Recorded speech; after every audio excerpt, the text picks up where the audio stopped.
The night was cruel.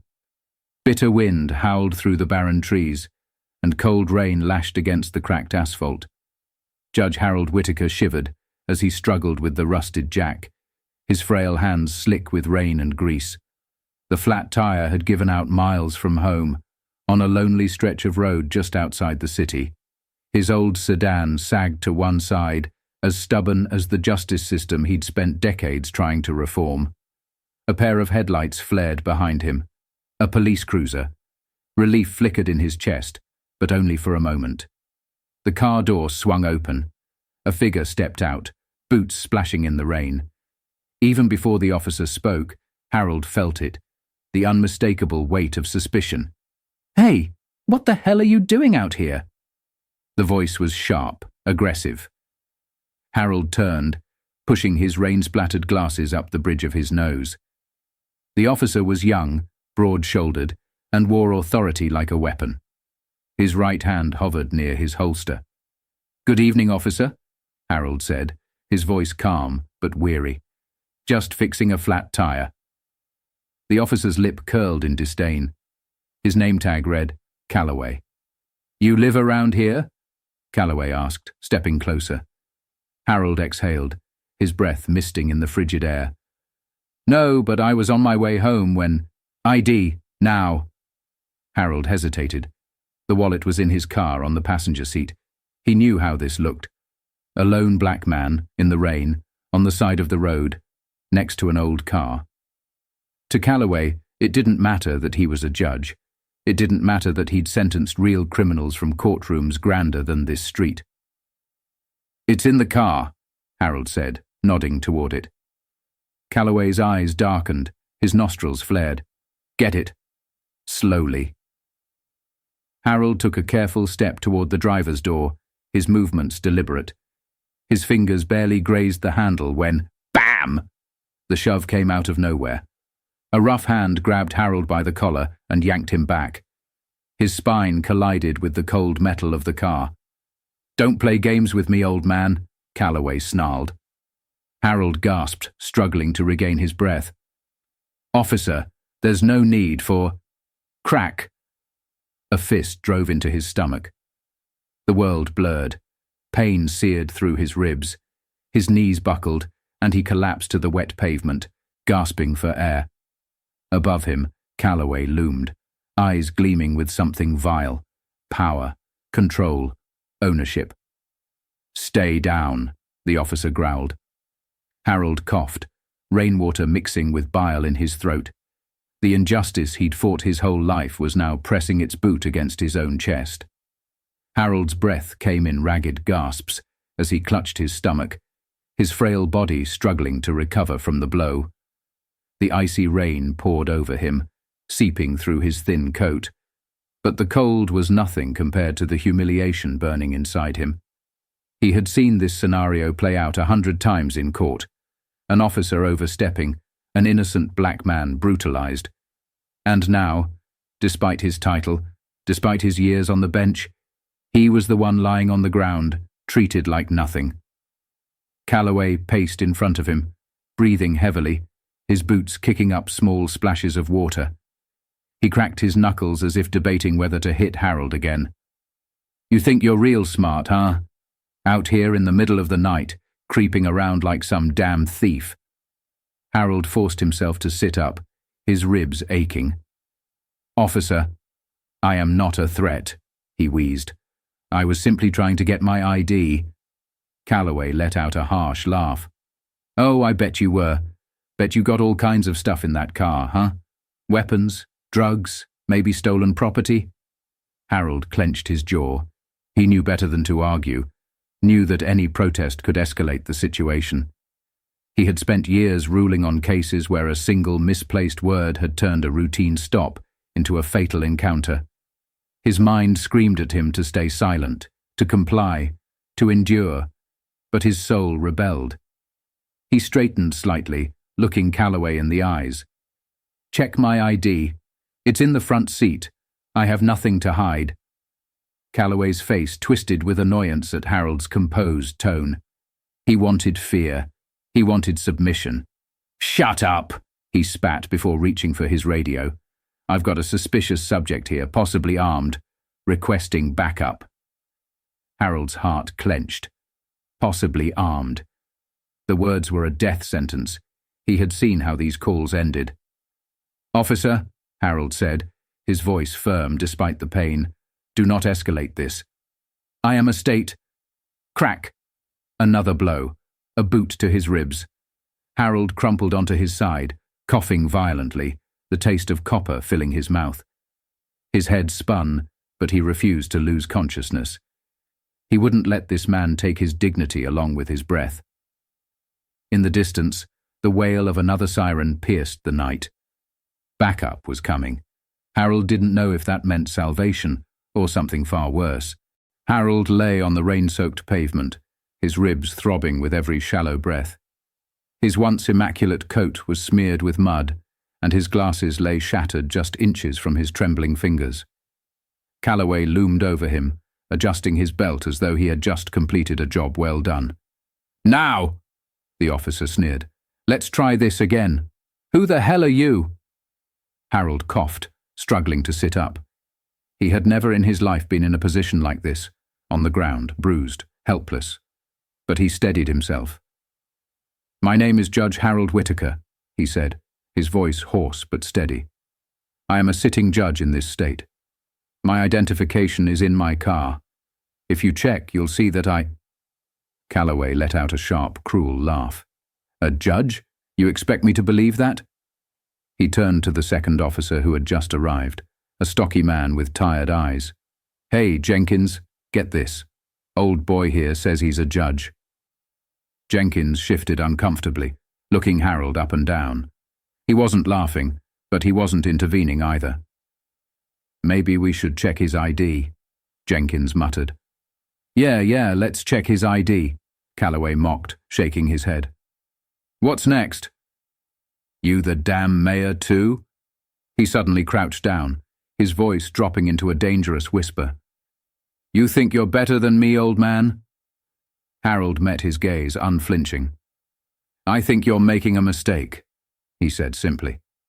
Calloway's expression darkened. "Yeah? Well, let's see if you still think that in cuffs." Before Harold could react, Calloway grabbed his wrist and yanked it behind his back. The metal cuff snapped around his skin, cutting into his flesh.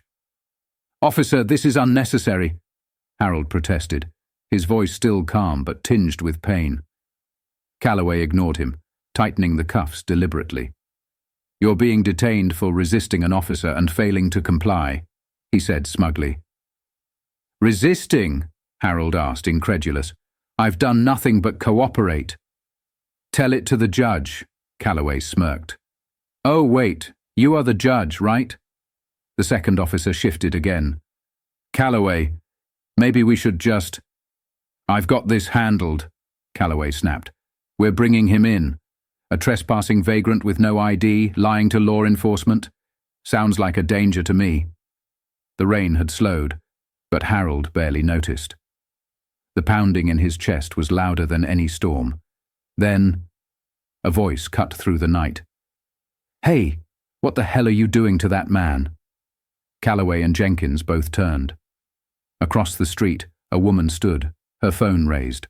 The glow of the screen illuminated her face. She was recording. "You better put that damn phone away," Calloway barked. The woman didn't move. "Not a chance," she said defiantly. "I know who that is. That's Judge Whitaker." For the first time, Calloway hesitated. His hand flexed near his belt, but he could see the red recording light blinking on the woman's screen. "You don't know what you're talking about," he snapped, but his voice was less certain now. "I know exactly what I'm talking about," she shot back, "and so does everyone else. This is live streaming." Harold looked up at her, his chest swelling with relief. The system he'd dedicated his life to had failed him tonight, but maybe, just maybe, the people wouldn't. Calloway turned back to Jenkins, his jaw tight.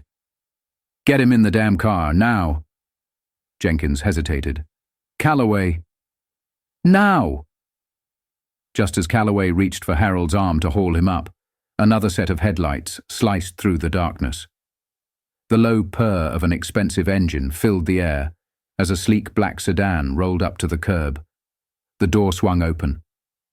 A tall, sharply dressed black man stepped out. His coat billowed slightly in the breeze, his polished shoes reflecting the flashing red and blue lights.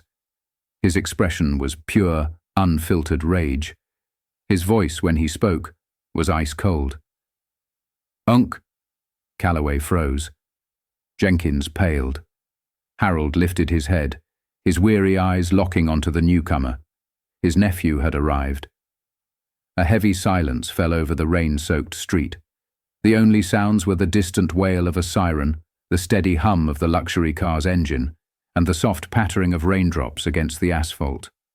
Calloway's grip on Harold's arm loosened slightly as he turned toward the man now standing beside the sleek black sedan.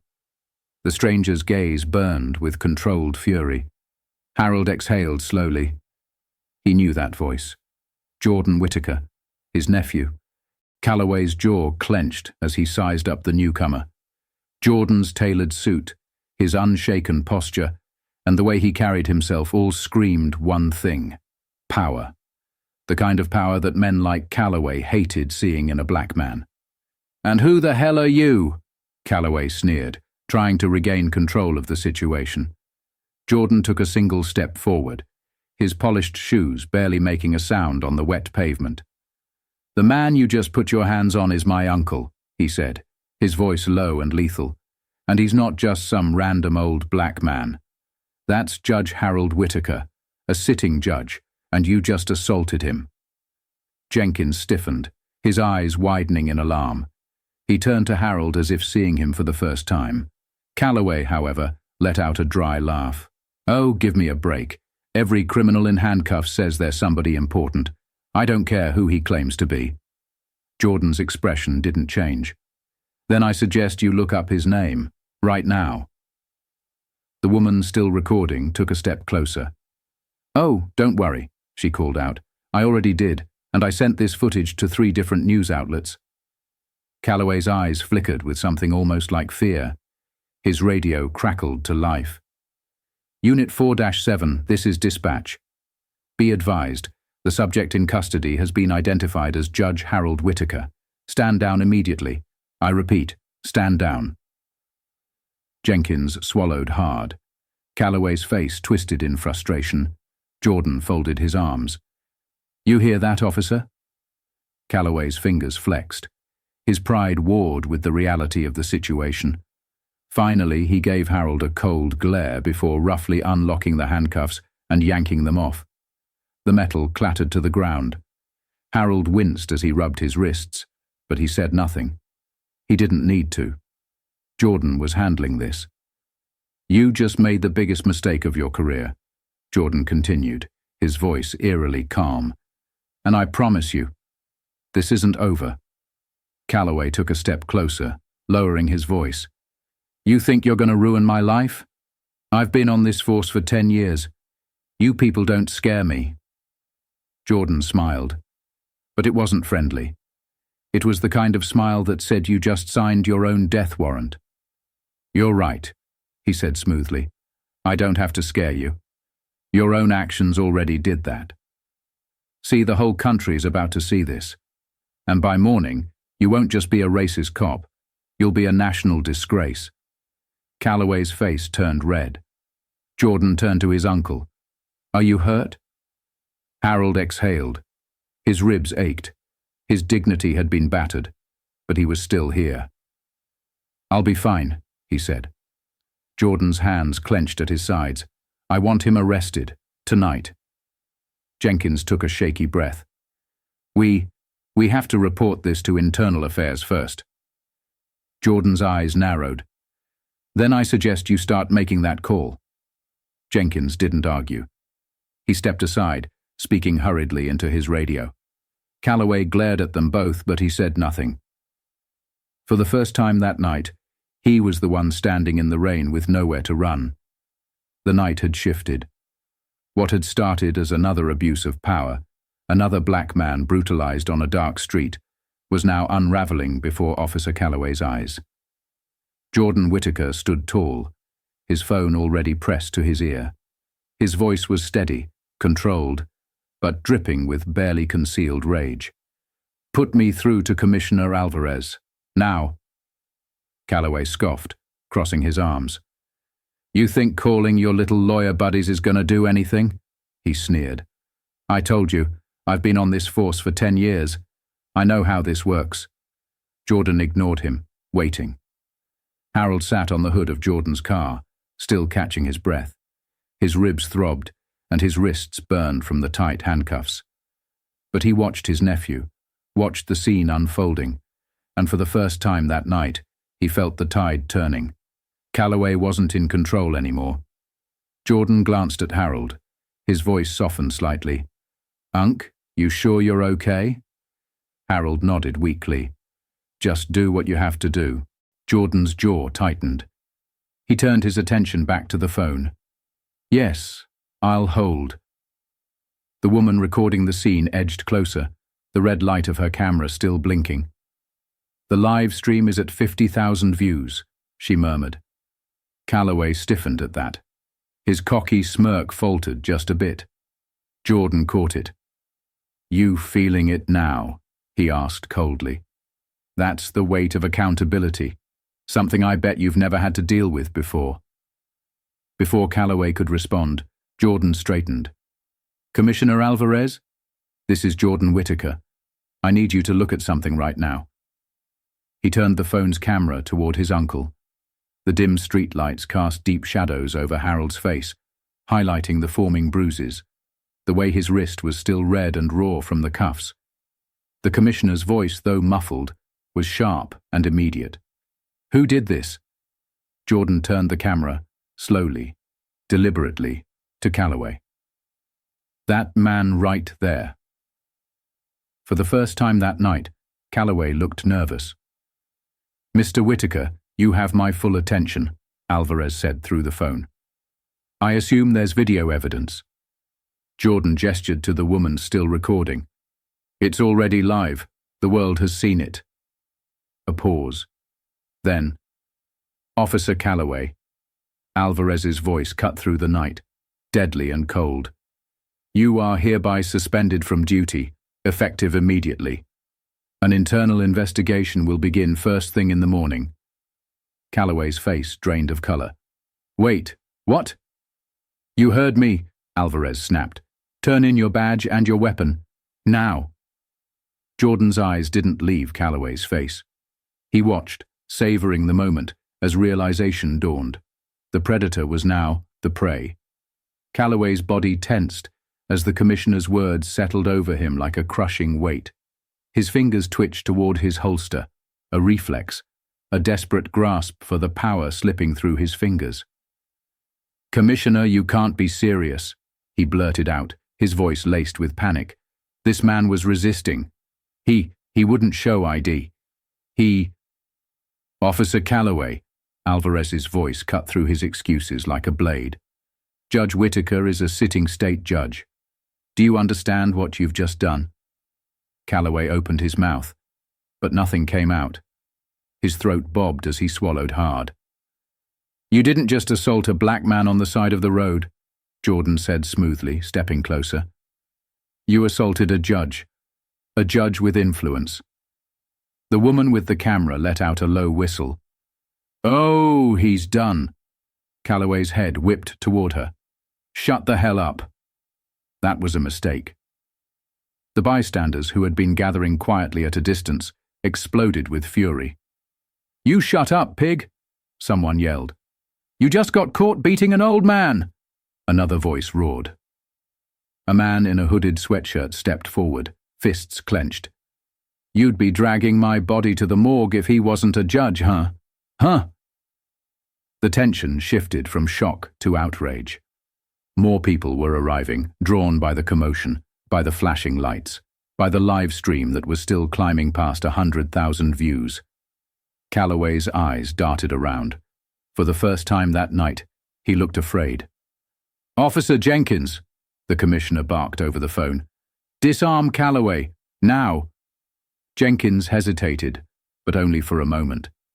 He turned to Calloway and spoke carefully, as if addressing a wounded animal. "Jake, take off your belt. Hand over the weapon." Calloway glared at him. "You're taking their side?" Jenkins's expression was unreadable. "I'm taking the commissioner's orders." The crowd was getting louder. The woman with the camera moved closer, ensuring every second of Calloway's humiliation was captured. Calloway's hands shook as he unbuckled his utility belt. The gun, the radio, the badge, all symbols of his power, stripped away in front of everyone. He dropped them into Jenkins' waiting hands. His jaw clenched so tight his face turned red. "Officer Calloway," Alvarez's voice rang out one last time. "You are relieved of duty pending further investigation. Leave the scene immediately." A murmur ran through the crowd. Some jeered, some laughed. Jordan turned to Harold, his voice softer now. "Unc, let's get you home." Harold exhaled, exhaustion washing over him. He nodded. "Yes, let's." But as he stood, as his nephew helped him toward the car, he turned one last time, locking eyes with Calloway. The officer's face was twisted with barely contained rage, his hands clenched into fists. But he couldn't do a damn thing about it. For the first time, Harold had won. The morning light streamed through the large windows of Judge Harold Whitaker's home, casting a warm glow over the oak bookshelves that lined his study. He sat in his favorite chair, a steaming cup of coffee in his hands, but his thoughts were far from peaceful. His ribs still ached from the assault, and his wrists bore faint bruises from the handcuffs. But it wasn't the pain that kept him awake. It was the weight of what came next. The phone on his desk buzzed for what had to be the 100th time in the last 2 days. His name and face were everywhere. Judge Whitaker speaks out after police brutality incident. Racist officer attacks a sitting judge. Is this America's breaking point?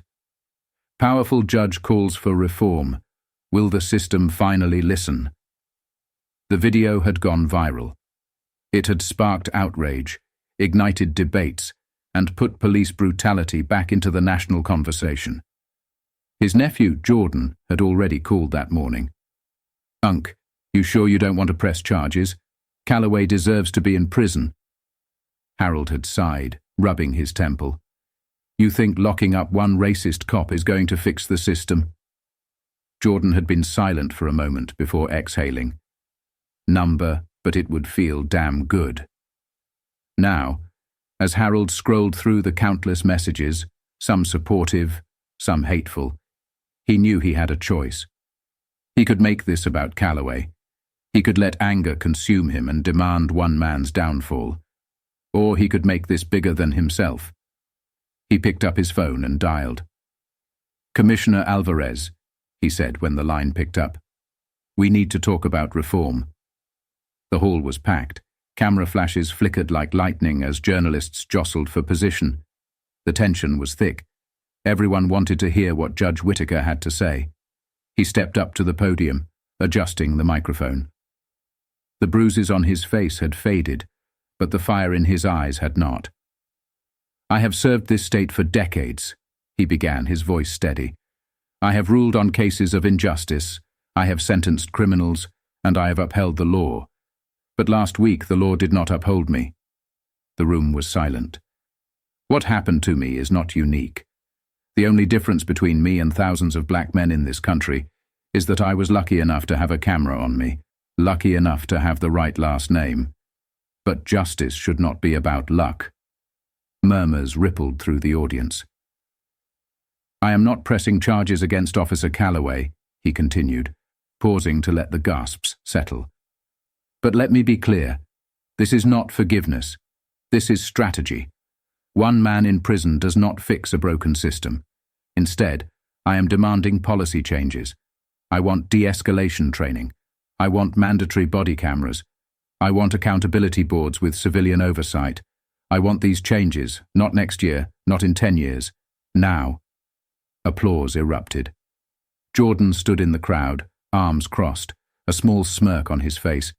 His uncle was doing what he always did, turning pain into power.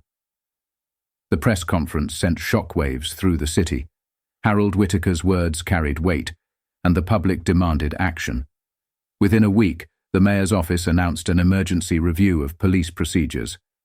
The state legislature began drafting new accountability measures, and Officer Jake Calloway. His downfall was swift and brutal. The police department, under immense pressure, fired him within days. Lawsuits poured in from past victims emboldened by Harold's case. Old complaints, ones that had been buried, surfaced, revealing a decade of unchecked brutality. Reporters hounded him outside his small suburban home, their cameras capturing the panic in his eyes. He tried to fight back. He went on television, claiming he was the real victim, that he had been set up by a system that hated cops. But no one bought it. His name became synonymous with disgrace. Within a month, he had lost everything. The sun shone brightly over the grand stone steps of the courthouse, a stark contrast to the dark night that had almost stolen Harold's dignity. He moved slowly, still feeling the dull ache in his ribs. But today wasn't about pain. Today was about change. Inside the courthouse, something was different. As he walked past security, past the long corridors he knew so well, a figure stood waiting near the entrance to his courtroom. A young black man, dressed in a crisp police uniform, standing tall. Their eyes met. The officer gave a respectful nod. "Judge Whitaker," he said. "It's an honor."